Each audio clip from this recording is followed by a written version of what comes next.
Hi, Julie Jones from SSB Performance, Smarter, Stronger, Better Mindset Training. Here with this week's Mindset Made Simple Tip of the Week, brought to you by Game Day Sportswear. This week we're talking about keeping the fire going. We're talking about taking day one excitement and reigniting that throughout the season. Now, we know that it's the beginning of fall sports. Some are already in session. Some athletes are about to get back on campus. Some people just got a new job. We're into the new season almost. Obviously still summer, but moving back into the academic year and back into our normal routines. And the beginning is exciting. We're talking about this is going to be the best year ever. We love each other. This is awesome. It's going to be so much better than last year. How many times have you heard this? And we hope that that continues throughout the season, that this season is better than last year and that this job is better than the last one or whatever it is. But we know that what happens in month 3 does not always look exactly like what happened in week 1. In fact, as we go through the season, things change. And we don't lose excitement, or we don't lose the enthusiasm or the energy or whatever it is because we're lazy or not motivated. Our brains are wired this way. And sometimes it's hard to stay committed. And sometimes things don't go the way that we want them to. And sometimes we question ourselves. And all of these things put together make it really difficult to have day one energy on day 132 or day 133 or whatever it is. So let's take a look at why this happens and some things that we can do about it. First of all, the shine wears off, and that's called hedonic adaptation. Things that are new, things that are exciting get old hat, as they say. Think about it. You buy a new car, it's amazing, you think it's beautiful, you keep it sharp and shiny and perfectly clean, and then the first rainstorm and it gets dirty, or you go through construction, or months later, it's just something that gets you from point A to point B. And it's not nearly as exciting as it was when you drove it off the lot and it was perfectly waxed and everything about it was new to you. It happens in our relationships. Things are really exciting, and then it becomes life, and it's not as shiny and new, and we don't deal with it the same way. And as the year progresses, it gets even trickier, because with the year progressing, things change.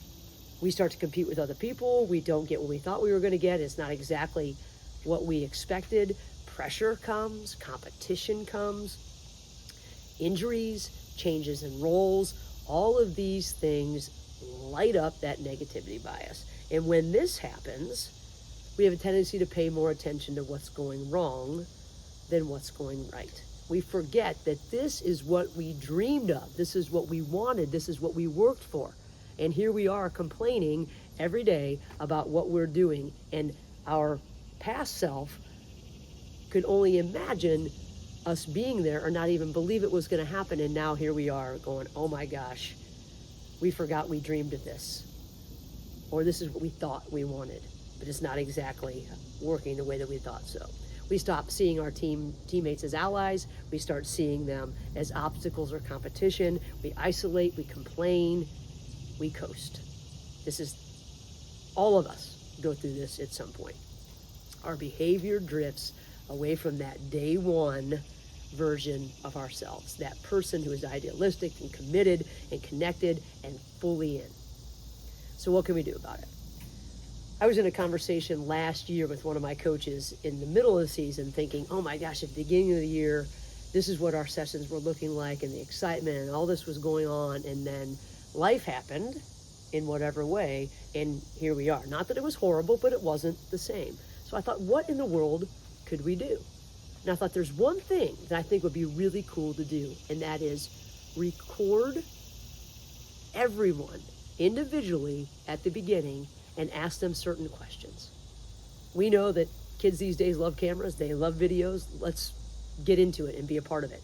Here are some of the questions that we can ask them so that when things get different, we can reflect on them and try to recreate that energy.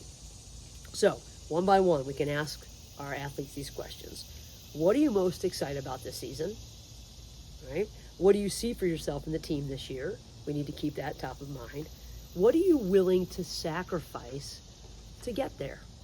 Because it's easy to say you're going to sacrifice something now compared to when it actually comes. I remember when I had breast cancer, we were talking about all the things that could happen during that time. I'm thinking, oh my gosh, if I find out that I have cancer, I will get a mastectomy immediately. And then the day came when I had to decide whether I was going to do that or not. And it was harder than I thought. Was I willing to sacrifice this? I was, absolutely. But at the moment, I looked at all the options and it was still scary. So when we're looking at what we can sacrifice in the future, that seems simple. Not so simple when we actually get there. Other questions. What will it mean to be your best self as a teammate and a contributor? What mindset are you committed to bringing every day? And then, why does this matter to you? All right? Then we save these recordings, label them, file them away, make a YouTube video and have a link. Put it on your team page or whatever, your own personal page. And when things fade, and they will, bring them back.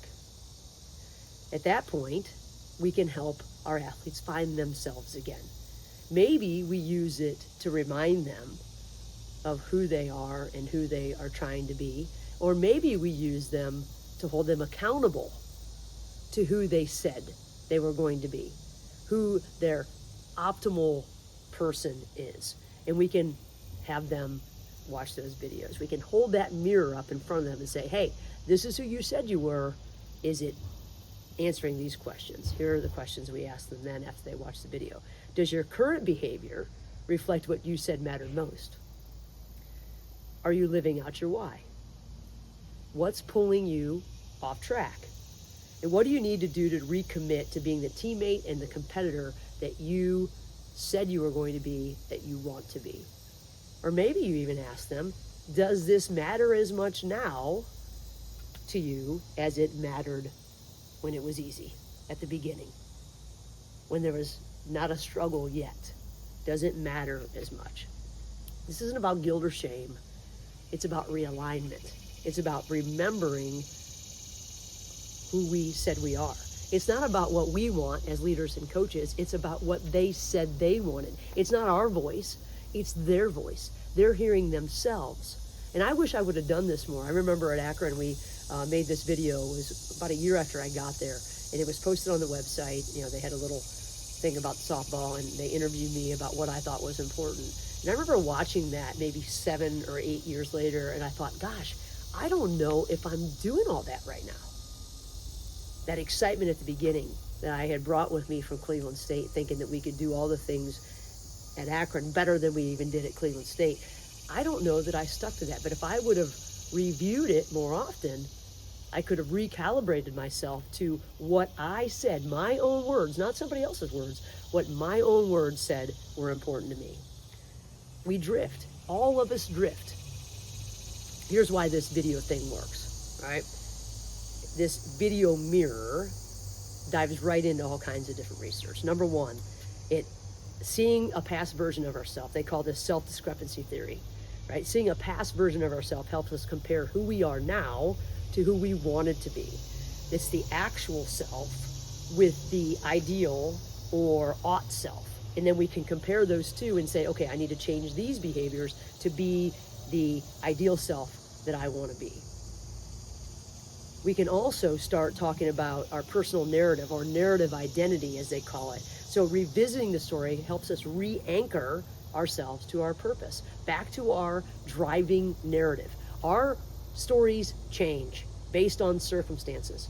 How can we get back to that ideal narrative of who we are and start talking and behaving and thinking, feeling, behaving in that way again? Then we can talk even more about behavioral consistency. We're motivated to act in line with our past commitments. So if we committed on film or video, we're likely to want to do what we said we were going to do.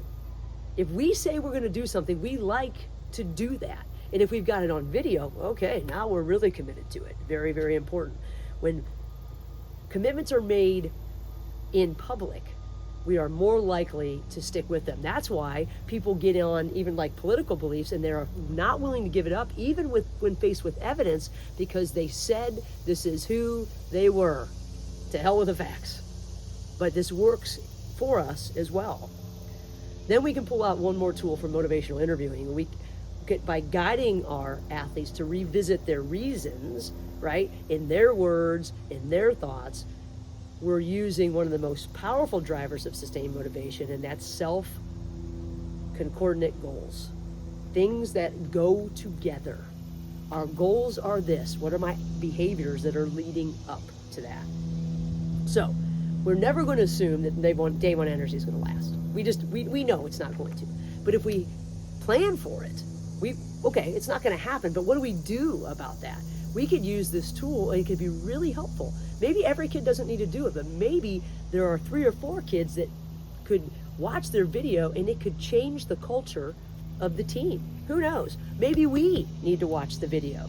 I know I needed to watch the video. Maybe this is what we need to do for ourselves too. We can be a part of this as the leader.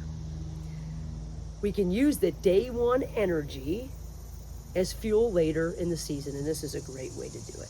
We can normalize the drift, and we can help people reset their compasses by reminding them of their own words, their own desires, their own goals out of their own mouths and their own voice, not what we say, but what they say. Because the truth of it is, right, everything's easy at the beginning. It's exciting. But then commitment comes in. And it doesn't matter, I'm not talking about discipline or motivation, I'm talking about commitment. And when you have to commit day in and day out to the same thing, that's hard. I don't care who we are. But if we can stick to what really matters to us, and we can remind ourselves, especially in our own voice, of who we want to be, maybe we can get ourselves back on track. So, if we can help our athletes or those we're leading, stay connected to their why, we can use that excitement and let it permeate throughout. Not just put it on a shelf or keep it in week 1 and week 2 or keep it there until something goes wrong. But how committed are you? And if you're not as committed to this, maybe you don't care as much about it as you did when your energy was high. And that's up to you to decide. But I thought this was a great way to take that energy that's all balled up at the beginning of the year and be able to spread it out through, because we're going to forget. There's no doubt about it. We get on the hedonic treadmill and things become normal. They're not fun and exciting anymore. We run up into obstacles and things aren't fun or exciting anymore. But there's something in there that got us here. How can we use that to help us withstand the longevity of anything, whether it's a job or a season, especially with basketball and that long season over long breaks, in any sport, anything that we do that's important to us, we've got to remember what we said we were going to do. And what better way than to revisit our own words. So, try it out. Let me know how it goes. I'd be really, really interested in finding out what you think about being able to use this tool. And if you're interested, I'm happy to send a little checklist or the questions that I have there to you in a checklist form, and maybe a checklist for you later that you can use to make sure that you stay committed to your word even when things get dull or tough or busy. So until next week, have a great week. And if you'd like to talk about anything mental performance related, shoot me a text or send me an email, juliej@ssbperformance.com. Have a great week.